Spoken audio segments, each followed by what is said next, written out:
O Homem que Roubou a Borracha do Brasil, de Ivan Cláudio, 26 de agosto de 2011. A biografia mostra a vida de aventuras e infortúnios do inglês Henry Wickham, o pai da biopirataria.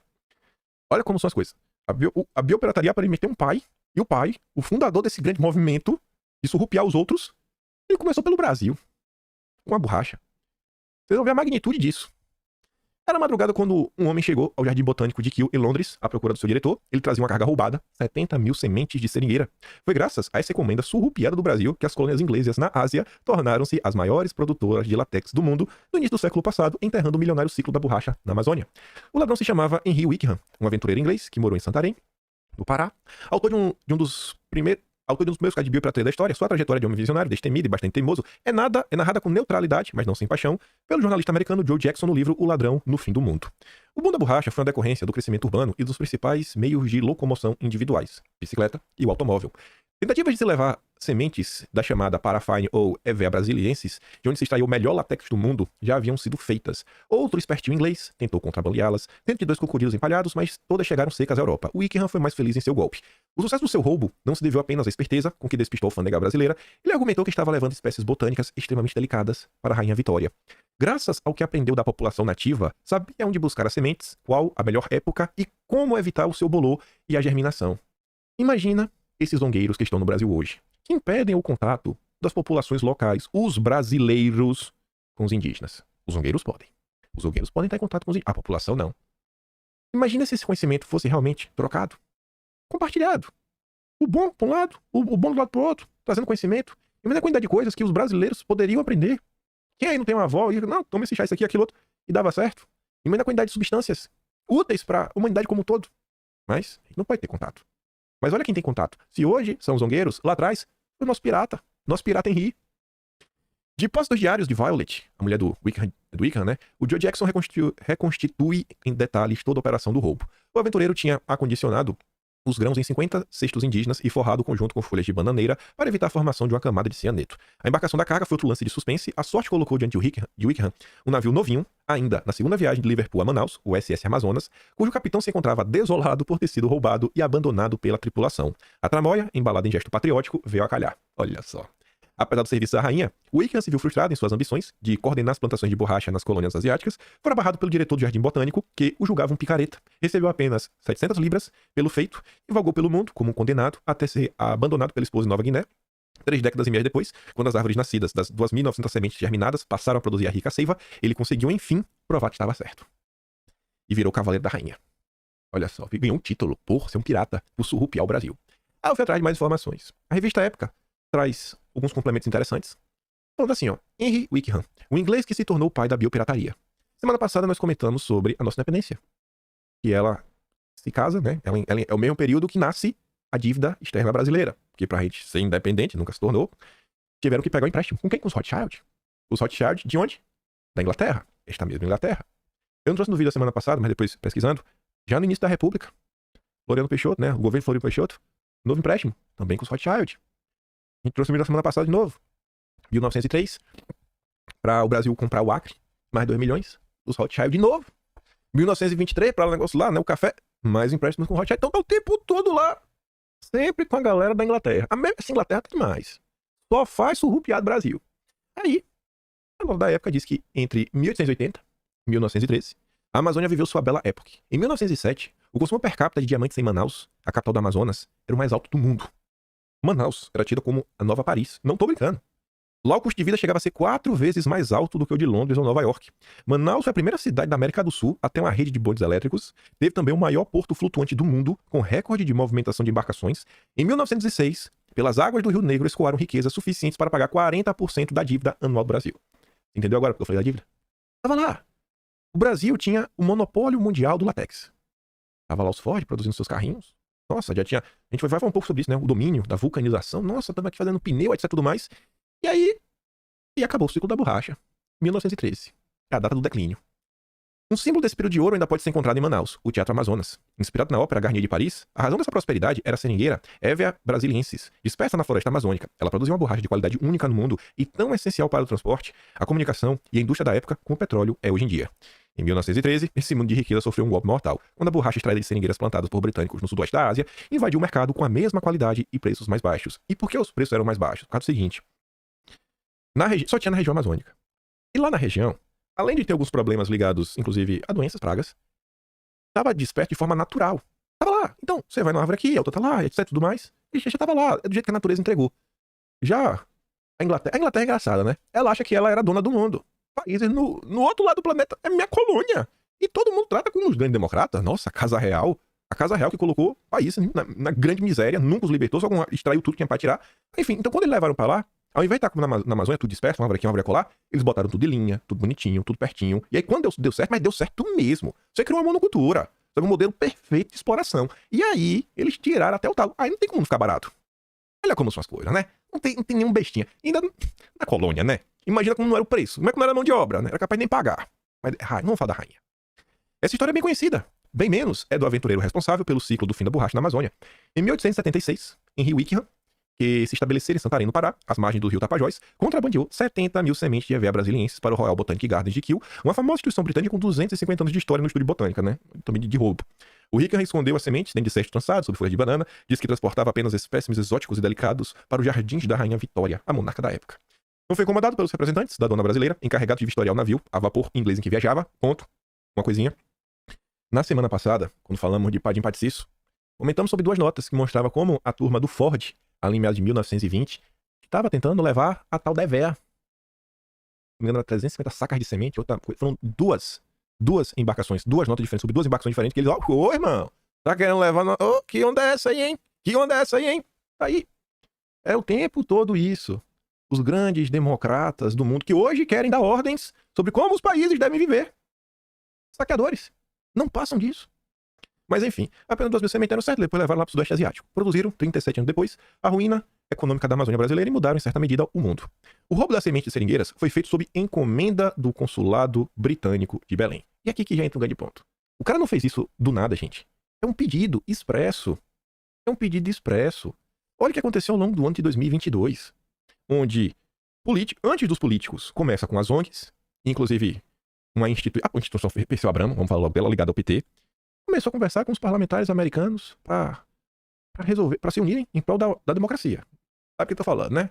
E aí esse ano foi aquela nota da Financial Times mostrando como o Biden garantiu a democracia. Garantiu. A democracia venceu. O amor venceu. Tá todo mundo vendo.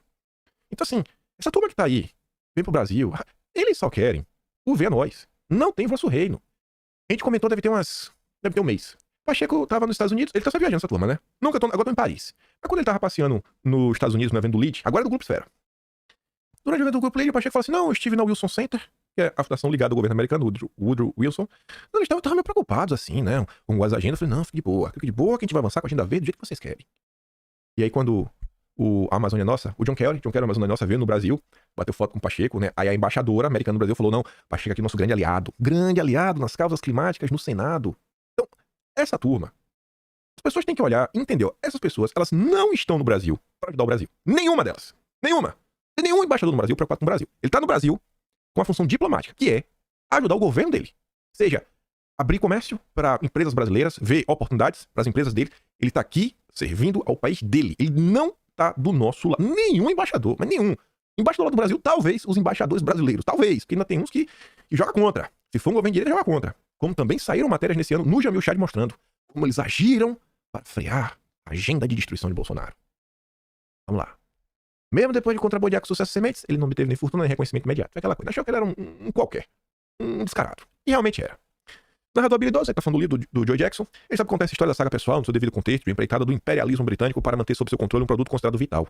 A botânica foi apenas mais uma ferramenta para a manutenção da hegemonia econômica. É exatamente isso. Hegemonia econômica. No passado, você impunha as coisas pela força. Hoje em dia não precisa mais ser pela força. Não precisa, até porque em função econômica ruim, a própria população se revolta. E o que é que hoje eles vão? É nessa mesma agenda verde. Olha como vira e mexe, né? A gente tá sempre comentando algum assunto ligado à natureza, ao meio ambiente, que tem um forte impacto econômico que coloca o Brasil de joelhos. Então quando fala assim, ó, essa agenda verde que tá aí, SG, é uma agenda neocolonialista, Lá atrás, foi colonialista. Agora é só uma nova forma. Agora é porque agora tem a Bolsa de Valores. Antes do roubo da semente da EVA brasiliensis, a coroa britânica financiara expedições às regiões andinas para o roubo da cinchona, planta do quino, substância usada no tratamento da malária e útil para as tropas inglesas que ajudavam a manter o comércio colonial do mundo. É o tempo todo tirando dos pobres.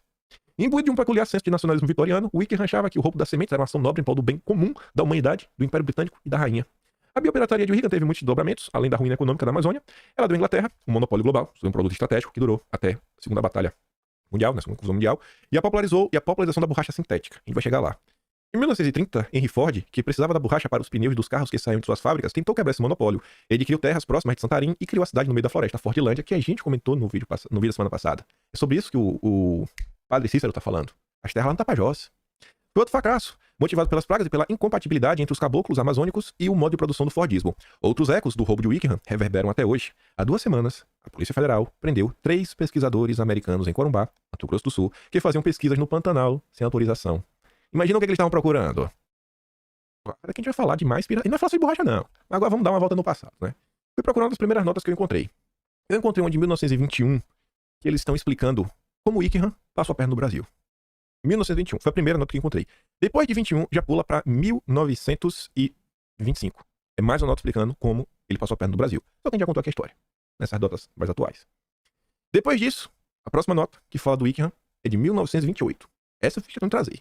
Você vê que o jornal chega, noticia um sentimento assim, de alegria, né? Falando assim, ó, o homem que surrupiou a semente da EVA. Morreu em Londres, o fundador da cultura britânica da borracha. Vai pra aquele lugar, né? Vai embora. Jogando contra o Brasil. Aí eu fui pensando mais notas. E olha só. Notas que falam dele. Eu fui atrás, né? Que só pegar nota pra contar o que foi ocorrido, a gente acabou de falar. E as notas que saíram nos jornais vêm na mesma linha. Nenhuma traz nada assim muito diferente do que essa nota da Isto É e essa nota da revista Época. A não ser uma que a gente vai comentar daqui a pouco. É a conexão pro próximo tema. Mas veja essa. 24 de dezembro de 1940. Mentira descarada. O filme que a Dunlop Pneumatic Tire Corporation está passando no cinema Broadway e a verdadeira história da borracha. É o seguinte, Brasil, não tinha TV. Não tinha internet. As pessoas às vezes não sabem, porque o Brasil não estava mais usando tanta borracha como no passado. Não tinha mais aquela era de ouro. Não é como as coisas são hoje em dia. Hoje em dia, com o conhecimento que a gente tem, quantas pessoas sabem dessa história? Aí, olha como essa turma é. Essa turma não se contenta com roubar. Eles ainda têm que inverter a história. Recontar a história. É como se fosse a turma da esquerda. Olha como são as coisas. Em 1940, não só roubaram, queriam recontar a história. Revisionismo histórico. Aí a Dunlop, que é produtora de pneus até hoje, produziu um filme e tava passando cinemas. E o cara tá criticando esse filme mentiroso do início até o fim. Aí, olha esses 4 parágrafos.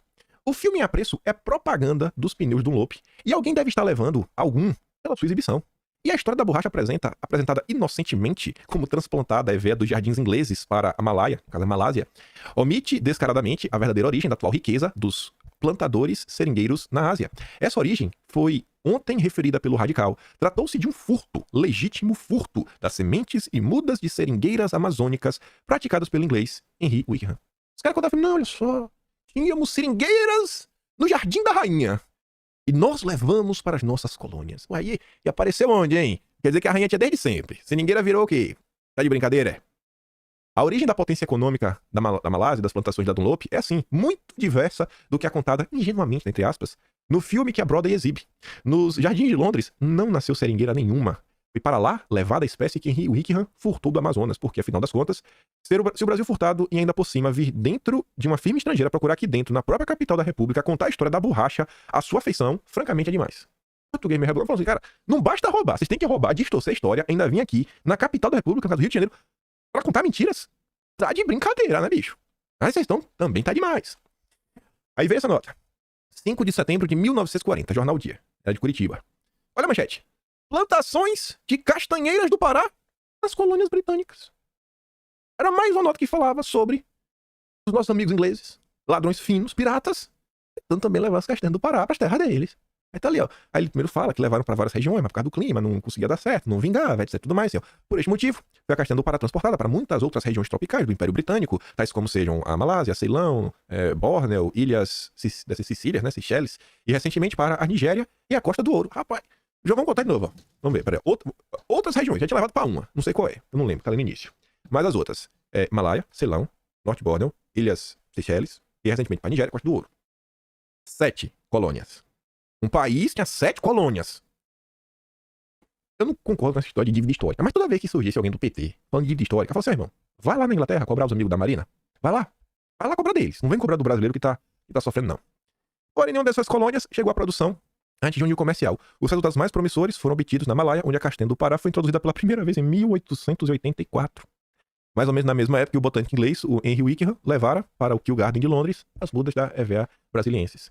Aí você vê outra nota, 22 de dezembro de 1940, denunciada a comissão norte-americana que se encontra na Amazônia, acusada de estar transplantando a seringueira do Brasil para o Panamá. A gente comentou ali na nota da época sobre a turma que foi presa no Pantanal. É o tempo todo tentando saquear o Brasil. É só vem a nós. Só vem a nós. Tem que estar de forma clara para as pessoas que o Brasil não tem amigos nenhum. Só o brasileiro. E olha lá, já é daquele jeito. Não dá pra... Não, gente. Não tem nenhum país do lado do Brasil. Ou o Brasil começa a pensar nele, no seu desenvolvimento, ou os nossos políticos realmente começam a discutir o Brasil. A gente vai continuar do jeito que tá. Olha a história do Brasil. Olha com os outros elementos. O Brasil tem um problema político? Tem. O Brasil tem maus representantes? Nem precisa comentar. Fizeram muitos erros ao longo dos anos, sem sombra de dúvidas, mas não dá pra esconder também, né, essa ajudinha pra dar errada vindo do exterior. Outra nota, 30 de dezembro de 1940, denunciada a comissão norte-americana que se encontra na Amazônia, acusada de estar transplantando nossa seringueira para o Panamá. Aqui é outro jornal, né, Correio do Paraná, ambos comentando sobre isso. Então a turma tá o tempo todo aí aprontando. Aí você vê um período mais recente, mas não os dias atuais, 2007. Paranoia, anti-biopirataria, atrapalha a pesquisa. Sempre a turma da Globo contra os interesses da nação. A Globo é inimiga do Brasil. A Globo, biopirataria, olha o que eles acreditam. Eles acreditam em biopirataria, ai, o bom de bocó. Caso do primatólogo naturalizado que foi preso revela regras exageradas no Brasil. Pesquisadores afirmam que, se seguirem a legislação, desistem de trabalhar. Então vai embora. Mas sabe qual é o pior? Essa nota que foi publicada em 2007 na Globo, no G1, nem escrita no Brasil foi apenas uma tradução. Essa nota é do New York Times. Olha o nome do escritor, Larry Hotter. Pelo amor de Deus. Pegando nota de gringo que odeia o Brasil pra atuar contra nós. É o tempo todo isso. Mark Van Rosmalen é um primatólogo de renome internacional, cuja pesquisa na Amazônia resultou na descoberta de 5 espécies de macacos e um novo gênero de primata. No entanto, exatamente devido a esse trabalho, Rosmalen foi pouco tempo condenado a cerca de 16 anos de detenção em preso em Manaus. No início de agosto, os advogados dos cientistas conseguiram que ele aguardasse em liberdade enquanto apelavam na condenação fundamentada e acusações resultantes de uma investigação sobre suposta biopirataria. Representantes do governo brasileiro afirmam que não se trata de hostilidade contra os cientistas e que estão simplesmente tentando proteger o patrimônio natural e genético do país. Na década de 70, a empresa farmacêutica Squibb utilizou o veneno da jararaca para ajudar a desenvolver o Captopril, usado no tratamento de hipertensão e insuficiência cardíaca, sem pagar os royalties que os brasileiros alegam ter direito de receber. Mais recentemente, membros de tribos indígenas brasileiras queixaram-se de que amostras do seu sangue foram colhidas em circunstâncias supostamente antiéticas que estavam sendo usadas pesquisa genética no mundo todo. Entra ano, sai ano, tá aí, desde 1800. Mas calma que tem mais. Teve uma nota do passado que falou um pouco mais sobre a questão da borracha, do Henry Wickham. Eu falei, isso é interessante. E veja como são as coisas. Foi publicado na revista Reação Brasileira, novembro de 43. Dentro dessa revista, na parte 33, tem essa nota que começa, é uma nota longa, fala sobre a borracha como um todo. E aí tem um tema nessa nota que é o seguinte, a tragédia da borracha. A história da borracha é por demais conhecida. Os primeiros brancos que desceram o Amazonas levaram à Europa a história dos índios da várzea, que possuíam sapatos de borracha para andar no terreno úmido, bolsões de borracha para carregar água, e cujas crianças brincavam com bolas que pulavam. E, com a história, lá quando a Mini levou para a França amostra de borracha em 1753. Capaz, então, se já tinha uma bola que pulava, então, irmão, inventou o futebol feuzinho brasileiro. Teve que agora rediscutir isso aí, né? A patente do futebol. 1750, já tinha levado para a Europa. O europeu não deu muita atenção à novidade, e quando Priestley descobriu que a borracha servia para apagar o risco de lápis no papel, nas lojas, em 1770 surgiram os primeiros prismazilos de borracha que era útil ao homem branco pela primeira vez. Aí essa nota vai continuando e fala assim, ó. Depois descobriu-se que a borracha tornava os tecidos impermeáveis, apareciam as primeiras capas, que tornavam pegajosas quando os dias ficavam quentes, duras, conservavam muito. O sucesso foi quase nulo. Só no fim da primeira metade do século XIX, que a Goodyear, pneus, e depois Harcock apresentavam ao público a primeira borracha elástica e resistente de propriedades não mutáveis ao sabor da temperatura ambiente. Foi descoberta a vulcanização, por ação do enxofre combinada a borracha liquefeita ao fogo. Estavam abertos largos horizontes a parar hard rubber. Em 1860, o consumo da borracha já era apreciável. E o látex das révias, que até então só vertia na selva Amazonas e era coagulado por defumação, exposto à fumaça quente que as cascas de castanha e outras produziam, começou a ser cobiçado pelos ingleses. Cobiça. 1860. Cobiça. Aí que vem engraçado agora. De 1871 a 1880, a borracha fina do Pará representou 5,5% da nossa exportação. Foi crescendo, até chegar ao pico na primeira década do século XX, e atingiu o máximo valendo 28,2% do valor de tudo aquilo que o Brasil exportava. Era o petróleo da época. E aí passaram as pernas, a partir de 1913, né? Mas aí a nota continua. E ela traz a informação, que aí agora nos conecta com o tema seguinte. Com os automóveis, os pneumáticos, né, do Loop, e as câmaras de ar, que absorvem cerca de 75% da borracha produzida, as aplicações na fábrica de fios, de outros materiais elétricos, na fabricação de ebonite, né, borracha dura, nas correias, tubos. Gente, borracha usa pra tudo. Na época se falava de 40 mil aplicações. Não sei, chutaram o valor, mas enfim. A borracha é hoje considerada o produto bélico mais importante do grupo dos não minerais e justifica a frase do Firestone, também produtor de pneus, que em 1917 a classificou o mais importante produto do mundo. Produto bélico.